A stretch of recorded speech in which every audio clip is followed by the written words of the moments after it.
On the third Thursday of September, while the sky over Hadley College burned crimson at dusk, Daniel Mercer noticed her, not with the idle glance of a distracted 21-year-old passing through the world, but with the sudden, jarring recognition of someone who didn't fit the pattern, who defied expectation simply by existing as she was, standing in line at the off-campus bookstore, her fingers nervously fidgeting with the edge of a hardcover, her eyes elsewhere, somewhere lost. Her coat was too warm for the weather, her hair imperfectly tied back, and her posture suggested someone accustomed to bracing for judgment. Daniel didn't know why he kept looking. He had books to buy, a paper due, a message half-typed to a girl he wasn't really interested in, but something in the way she frowned at the register, then half-smiled, made him linger. There was something worn and real in her face, a lived-in beauty sharpened by time and carelessness for fashion trends. She wasn't trying to impress anyone, and that, Daniel realized with a jolt, was why she did. She was alive in a way no one his age seemed to be, untidy and unconcerned with appearances, carrying something weighty in her shoulders, as though the world had been unkind but not quite victorious. He couldn't stop watching her as she stepped outside, paused to check her phone, then sighed and leaned against the window, the book unopened in her hand. Without quite understanding why, Daniel followed. He passed through the door with no plan, only the insistence of a restless thought, speak to her. He hesitated, then offered the simplest lifeline he could think of, a compliment on the book she'd chosen, something obscure, something he had read in a seminar and mostly forgotten. She blinked, startled, and then something extraordinary happened. A laugh, short and dry, escaped her, followed by a smile that was less polished and more human than anything Daniel had seen all week. "You actually know Calvino?" she asked, skeptical but amused.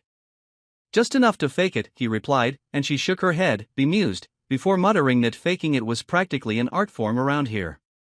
The silence that followed wasn't awkward. It was loaded. He introduced himself. She didn't. He didn't press. That should have been it.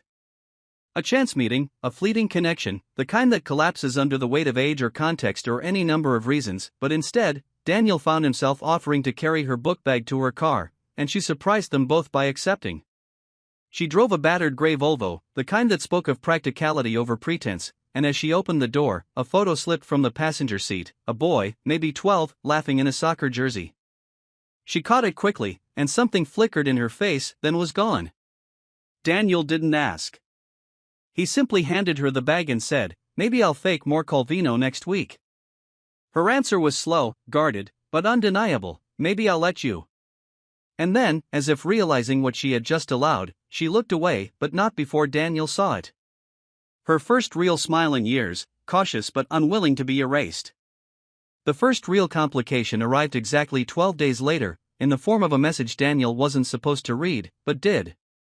It came while he sat cross-legged on the grass behind the language building, where she'd her name now revealed to be Evelyn Hart, a name as sharp as the way she crossed her arms when uncomfortable, had agreed to meet after her last class let out. She wasn't a professor, as he had guessed, but a visiting lecturer, here for a single semester, filling in for someone's sabbatical. She said she wasn't staying, and yet, the way she spoke of the campus with reluctant familiarity made him suspect she had been here once, in another life, before time had weathered her into the guarded, observant woman who now walked beside him without ever letting their shoulders touch. The message came from a number he didn't recognize, but the words left little room for ambiguity. "People are starting to notice. Be careful." There was no greeting, no signature, but Evelyn's face changed the moment she saw the screen. She took the phone from his hand and stared at it as if she were deciphering a code that could collapse her life. Daniel didn't ask who had sent it, because her expression already answered that. This wasn't a random warning. This was personal. The days leading up to that message had been reckless in a way Daniel hadn't understood until that afternoon. He had thought their meetings were subtle enough: coffee at out-of-the-way cafes, long walks on campus paths no one cared to use after 5, conversations that slipped between sarcasm and confessions without crossing any dangerous lines, but he had underestimated the hunger people had for stories that didn't belong to them. A 21-year-old student sitting too long with a woman twice his age was not a quiet fact. It was gossip waiting for breath. Evelyn didn't explain much that day. Instead, she simply asked if he knew what people said about women like her. Daniel, inexperienced in the finer cruelties of social expectation, said he didn't care. She smiled at that, not the bright smile of their first encounter, but the brittle, resigned one of someone who had heard noble words before and watched them rot in daylight. It wasn't until 3 days later, in a cafe where the barista gave them a look that lingered too long, that she finally began to speak without deflecting. Her divorce had been quiet but public enough. The town wasn't large, and her ex-husband's family had lived in it for generations. When she left, she had no claim to privacy. There had been whispers of a scandal that never materialized, only vague stories of Evelyn being difficult and unsatisfied and ambitious in the wrong ways. That was the language people used when a woman chose distance over damage. She had returned for the semester because the university had called in a favor, and she had told herself it would be temporary, clinical, survivable. Daniel listened, not with the performative patience of someone waiting for his turn to speak, but with the growing realization that this woman had been labeled in ways he had never been and probably never would be. He could afford to be reckless. She could not. The rumors began to form a shape the following week. A casual remark slipped into a conversation with one of Daniel's classmates, a raised eyebrow from a teaching assistant, a subtle shift in tone when people asked who he had been meeting after hours. None of it was direct, but it didn't need to be. In places like this, reputation wasn't destroyed by scandal but by suggestion. Daniel could handle whispers. Evelyn had been enduring them for years. But this was different. It wasn't until the letter arrived that the balance tipped. Folded twice, delivered not to Daniel but to Evelyn's departmental mailbox, it bore no signature, but the message was clear and deliberate. Your choices are no longer private. He's young. You should know better. Evelyn read it in front of Daniel, her hands steady, her face unreadable. Then she placed the letter on the table between them and asked, very quietly, if he understood what this could become. Daniel, stubborn and arrogant in the way only a young man convinced of his own invincibility could be, said he didn't care about small minds or their small stories. Evelyn smiled again, this time with something that wasn't quite approval. It's not about caring, Daniel. It's about understanding what they can take from you before you realize it's gone. The conversation that followed wasn't romantic. It was strategy. They debated whether to continue seeing each other in public, whether to limit their meetings to safe, controlled spaces where observation would be less likely, whether it was worth the risk at all. Daniel was firm. He wasn't going to disappear. Evelyn was practical. She couldn't afford to be naive. The tension wasn't in the disagreement, it was in the knowledge that, despite their best intentions, control was already slipping from their hands. By the end of the evening, no resolution had been reached. They parted ways with no promises, no declarations, only the fragile understanding that the world had noticed, and the consequences were no longer hypothetical. But even as she walked away, her pace measured and composed, Daniel felt it, the line had been crossed. Whatever this was between them, it wasn't a quiet arrangement anymore. It became a ritual that neither of them wanted to name, a quiet resistance against the encroaching judgment of those who had nothing better to do than watch. The evening hours, when the academic buildings emptied and the campus softened into a quieter version of itself, became their refuge. Evelyn would leave her office under the pretense of late paperwork, Daniel would finish his classes with a hollowed-out focus, and they would meet under the old elm tree near the edge of the science quad where no one bothered to look unless they had reason. They didn't talk about the letter anymore. It sat unspoken between them, shaping their decisions, sharpening their awareness, but it wasn't the topic. Instead, they talked about things that mattered only because no one else was listening, her thoughts on literature's obsession with redemption arcs, his frustration with how every conversation on campus seemed to orbit future internships, her dislike of modern poetry that forgot rhythm, his growing suspicion that most people his age didn't actually believe in anything at all. The conversation stretched deep into the night, not because of a need to fill silence, but because the silences were already filled with the unsaid. Evelyn had a way of dissecting his ideas without dismissing them, and Daniel learned quickly that her questions were rarely for the sake of argument. They were challenges designed to make him dig deeper, to peel back layers he hadn't realized were there. It wasn't flattery, and it wasn't maternal concern. It was two people, separated by years and the weight of lived experience, finding the rare intersection where their worlds aligned, if only for a while. There were nights when the cold crept in earlier than expected, and Daniel would offer his jacket only to be refused with a smile that said she had endured worse. Other nights, they would walk the perimeter of the campus, avoiding well-lit paths, sharing stories that neither had planned to reveal.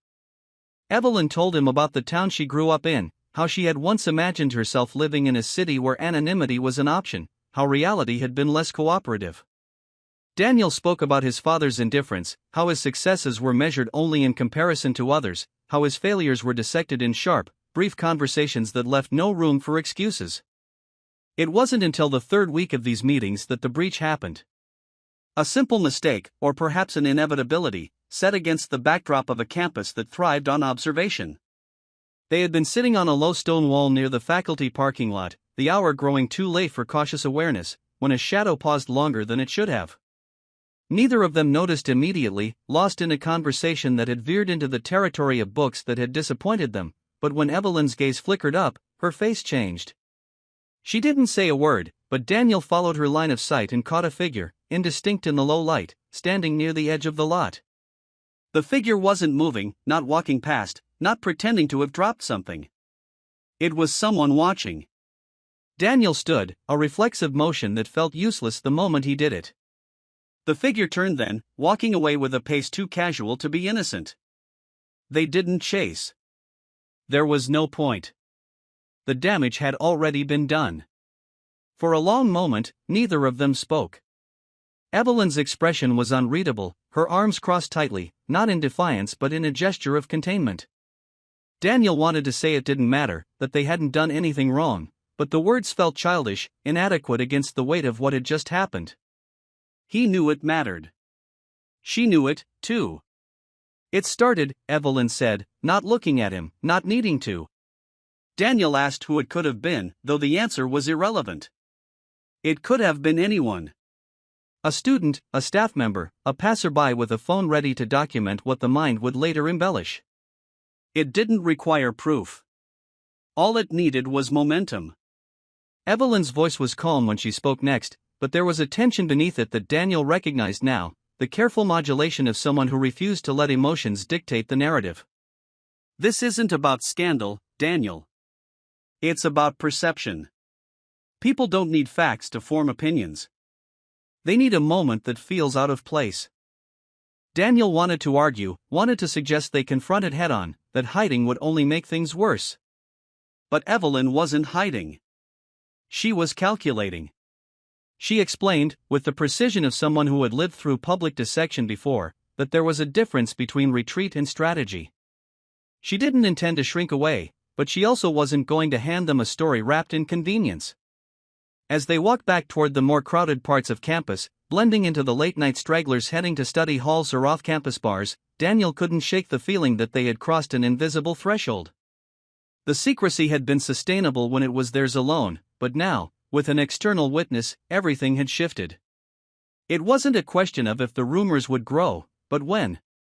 When they parted that night, it wasn't with the casual goodbyes they had grown used to. Evelyn placed a hand on his shoulder, firm, steady, and for the first time, Daniel saw something close to fear in her expression, not fear of exposure, but fear of what the exposure would require them to become in response. Neither of them said it aloud, but they both knew. They were being written into a story that wasn't theirs to control. It was not an event they could avoid. The department symposium was scheduled months before Evelyn's temporary assignment, an annual gathering where faculty paraded research updates to an audience of students feigning interest, and visiting scholars feigned politeness. Daniel had no reason to attend, except now he did. He knew the timing was no coincidence, rumors needed a stage. It was an open secret that the symposium was as much about observation as it was about academia.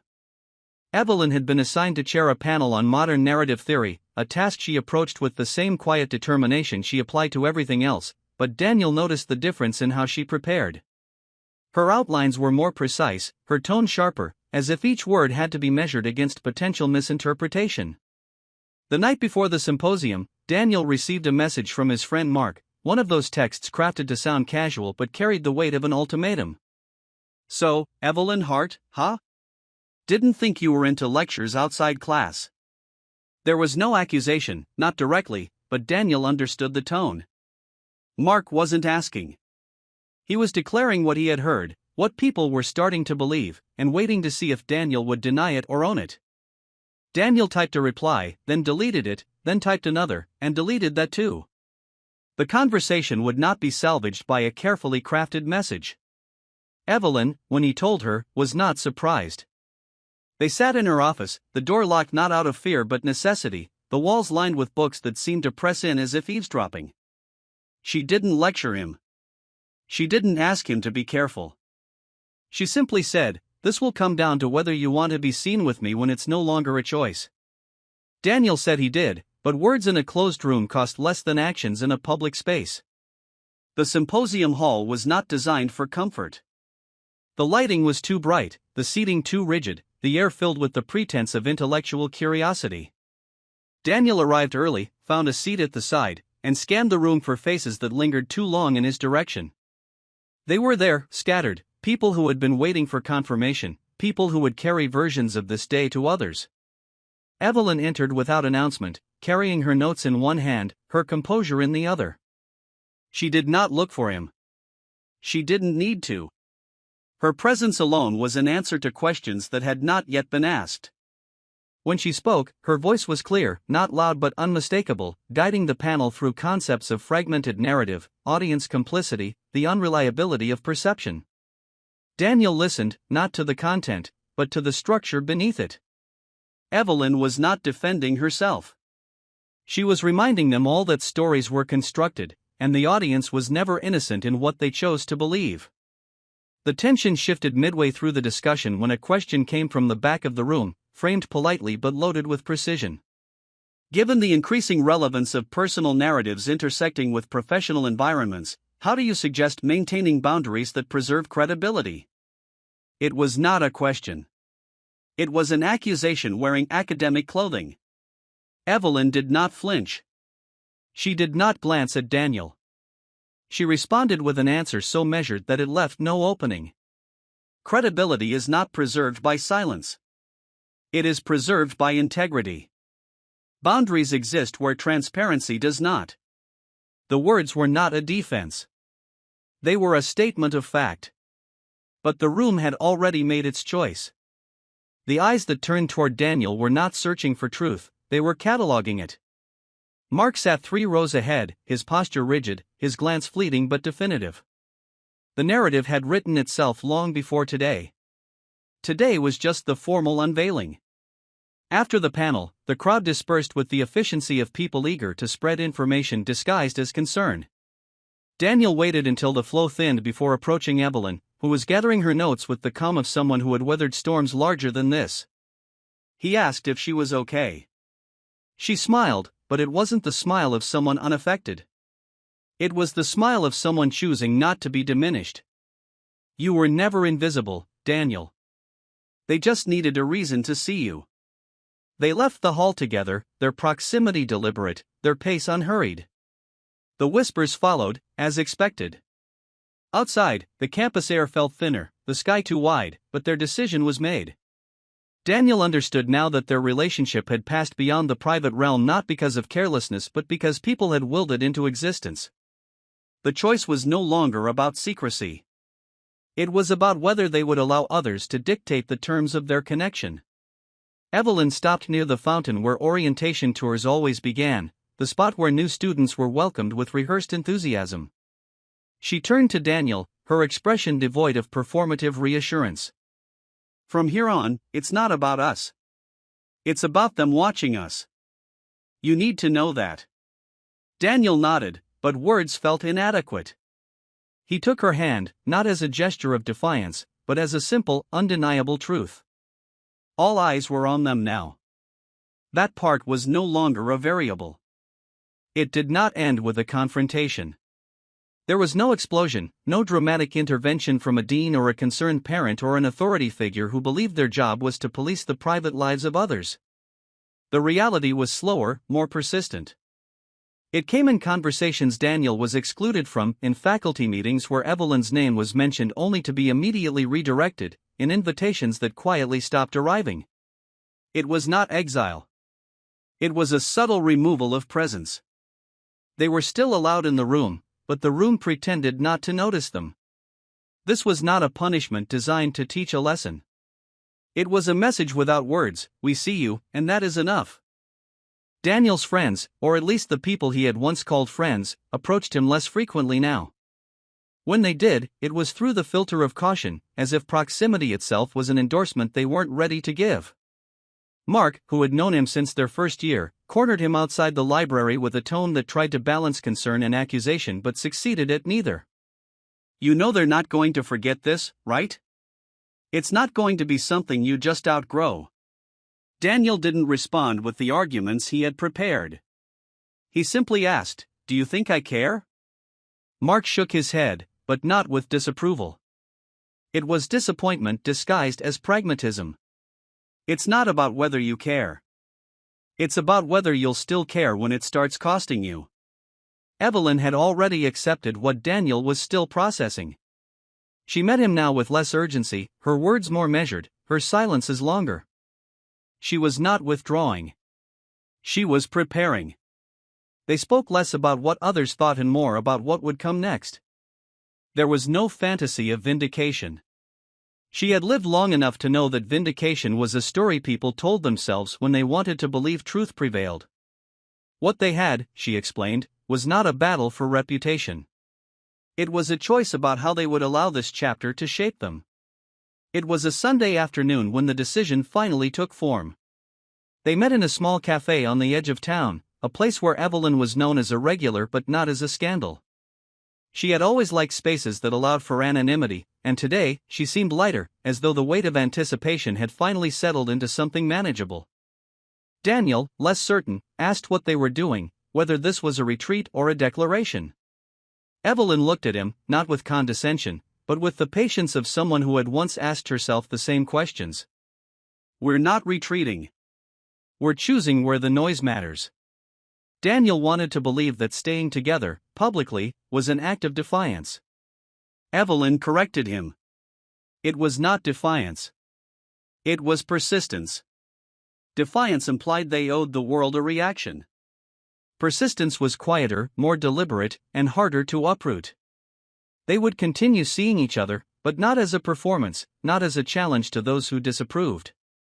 They would live their relationship as it was, allowing others to exhaust themselves in speculation.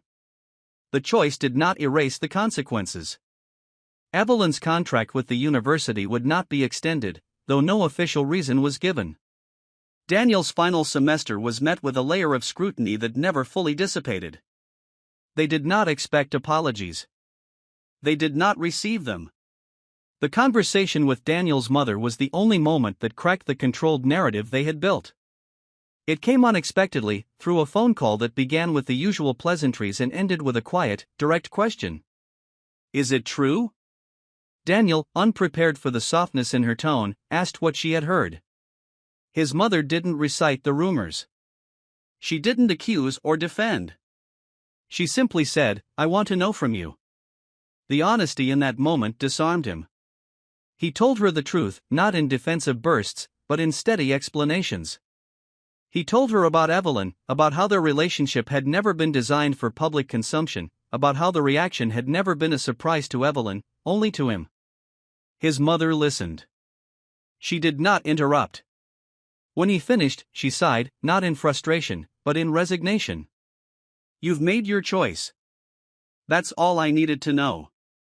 When Daniel shared the conversation with Evelyn, she didn't offer false comfort.